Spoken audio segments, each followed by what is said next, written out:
So let's start. Adaptation. Any changes in the structure or behavior of a species which help it to become better fitted to survive and reproduce in its environment. Means any changes की बात कर रहा है. वो changes structure में भी हो सकते हैं और बिहेवियर में भी हो सकते हैं. मीन्स आप अपनी बॉडी में भी कोई चेंज कर सकते हैं. कोई प्लांट अपनी मार्फोलॉजिकल चेंजेस भी कर सकता है और अपने बिहेवियर में भी चेंज कर सकता है. ऐसे चेंजेस जो उस स्पीसीज को हेल्प करते हैं कि इसमें बेटर फिटेड टू सर्वाइव, उस एनवायरनमेंट में रहने के लिए, वहाँ पे सर्वाइव करने के लिए हेल्प करते हैं. ऐसे चेंजेस ही या ऐसे बिहेवियरल चेंजेस या मार्फोलॉजिकल चेंजेस जो होते हैं वो कहलाते हैं adaptation. The special characteristic that enable plant and animal to be successful in a particular environment are called adaptation. फिर यहाँ पे नेक्स्ट कह सकते हैं ये हमारा सेकेंड टाइप का जो है डेफिनेशन है, सेकेंड पॉइंट है.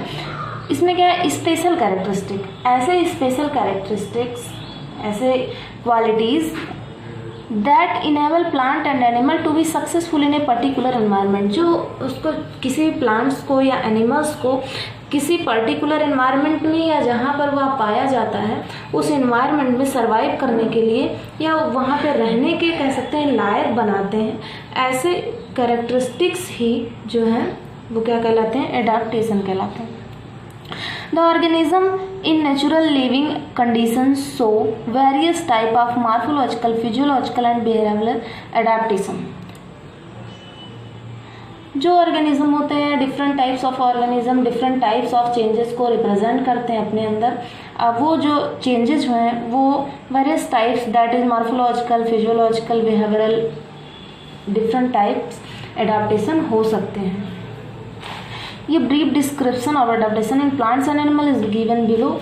एडाप्टेशन इन प्लांट्स, सबसे पहले हम पढ़ेंगे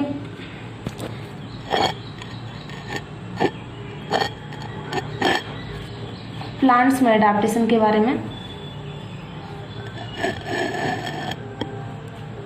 The level of adaptability in plant is very high because they cannot migrate the place where they live.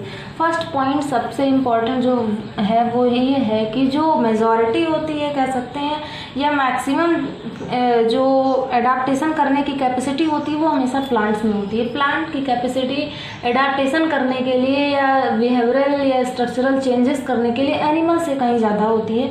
उसकी वजह क्या है, उसकी भी वजह होती है कि वो एनिमल से अधिक जो है एडाप्टेशन कैसे कर सकते हैं, चेंजेस कैसे कर सकते हैं. इसलिए क्योंकि आप जानते हैं कि जो प्लांट्स होते हैं, जैसे हमने साइबेरियन क्रेन की बात की थी, साइबेरियन क्रेन जो है वो वहाँ से उड़ते हुए चली जाती है राजस्थान में, जबकि कोई भी प्लांट्स किसी भी एरिया से उड़कर किसी दूसरे एरिया में नहीं जा सकता. मीन्स वो माइग्रेशन नहीं कर सकता, वो मूव नहीं कर सकता.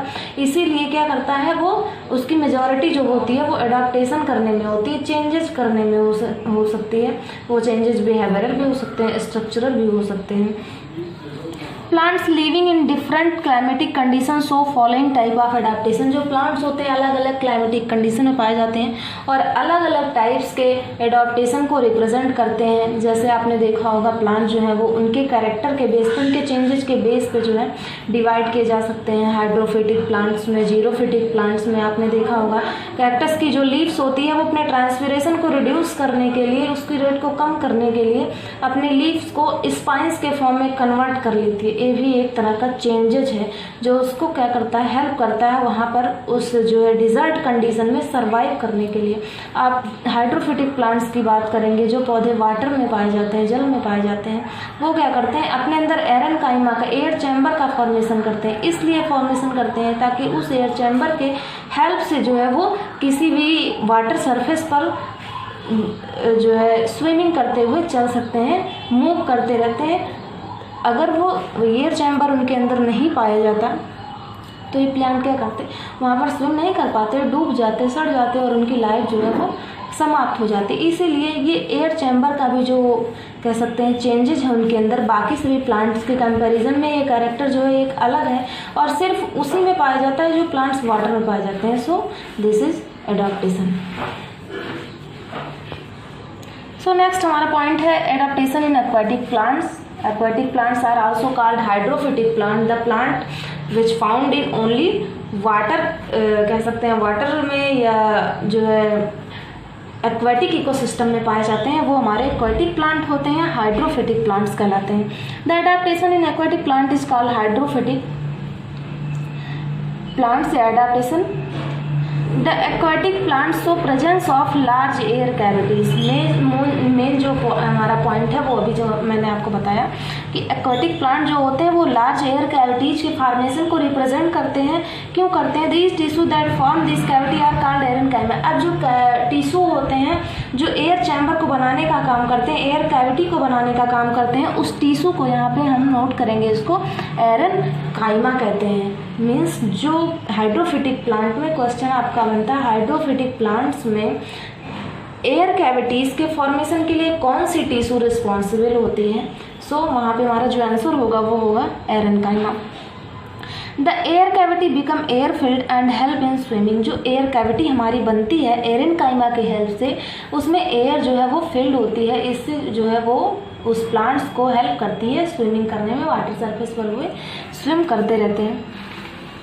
Since plants are found in water, xylem tissue are poorly developed. जो प्लांट में कह सकते हैं जो हाइड्रोफिटिक प्लांट्स होते हैं उसमें जो जाइलम टिश्यू होती है, आप जानते होंगे हमारा जो है एक तरह का वेस्कुलर टिश्यू है जाइलम टिश्यू, जो वाटर को ट्रांसपोर्ट करने का काम करता है प्लांट्स में, रूट टू लीफ। सो इसमें क्या होता है, हाइड्रोफिटिक प्लांट में जाइलम टिश्यू जो होंगे वो पुअरली डेवलप्ड होते हैं, इनका बहुत अधिक जो है डेवलपमेंट नहीं होता है। क्यों नहीं होता है? यहाँ पर जो है ये भी एक तरह से जो है रीज़न इसका होना चाहिए क्यों अब जाइलम टिश्यू में चेंजेस करने की क्या वजह है? उसकी वजह ये है कि प्लांट जो हमारा वो हाइड्रोफिटिक है, ऑलरेडी वाटर में ही जो है वहाँ पर वो पाया जाता है, तो इसीलिए उसको जो है अधिक जाइलम सिस्टम की ज़रूरत एक तरह से कह सकते हैं नहीं है, क्योंकि वाटर में पाया जाता है तो वाटर वहाँ पे इजीली अवेलेबल है और वाटर को एब्जॉर्ब करने की या पहुँचाने की कहीं पे ज़रूरत नहीं है, तो जाइलम टिश्यू जो है वो पुअरली डेवलप होते हैं। Stomata are reduce, these are absent in submerged hydrophyte. Stomata जो होते हैं उनकी भी जो नंबर्स होते हैं वो कम होते हैं। जो सबमर्ज्ड हाइड्रोफाइट्स होते हैं, सबमर्ज्ड मीन्स ऐसे हाइड्रोफाइट जो वाटर में डूबे हुए होते हैं, अंदर वाटर सरफेस पर नहीं, वाटर सरफेस के अंदर पाए जाते हैं, ऐसे को हम सबमर्ज्ड हाइड्रोफाइट कहते हैं। इनके अंदर स्टोमेटा जो है वो एब्सेंट होता है। क्यों एब्सेंट होता है? क्योंकि ट्रांसपिरेशन जो होती है वो कभी भी वाटर के अंदर नहीं होती, हमेशा बाहर होती है। प्लांट जो है वेपर का फॉर्मेशन करेगा तो वो कभी वाटर के अंदर नहीं करेगा, हमेशा जो है हमारे इन्वायरमेंट में करेगा। एक उसके लिए ओपन इकोसिस्टम होना चाहिए, वहाँ पे वो ट्रांसपिरेशन कर सकता है, वाटर के अंदर कभी ट्रांसपिरेशन नहीं होता। और ट्रांसपिरेशन ना होने की वजह से स्टोमेटा का कोई फंक्शन नहीं है और इसीलिए स्टोमेटा जो है वो एब्सेंट होते हुए एक तरह का स्ट्रक्चरल चेंजेस हो गया। In some plant petiole are flattened and help in floating. कुछ प्लांट्स ऐसे होते हैं जिसमें जो पेटियोल होते हैं वो फ्लैट होते हैं, चपटे होते हैं इनके पेटियोल, इनकी जो लीफ होती है वो चपटी होती है, बिल्कुल फ्लैट होती है और हेल्प करती है किसमें? फ्लोटिंग में हेल्प करती है, एक तरह से वाटर सरफेस में बने रहने के लिए या तैरने में जो है वो हेल्प करती है। इसका एग्जाम्पल है आइकॉर्ने यानी कि जलकुंभी की, आपने पेटियोल देखी होगी, फ्लैट पेटियोल्स इसमें होती हैं और ये इसको जो है वाटर सरफेस पर बनाए रखने में हेल्प करती हैं। In free floating plant roots are absent.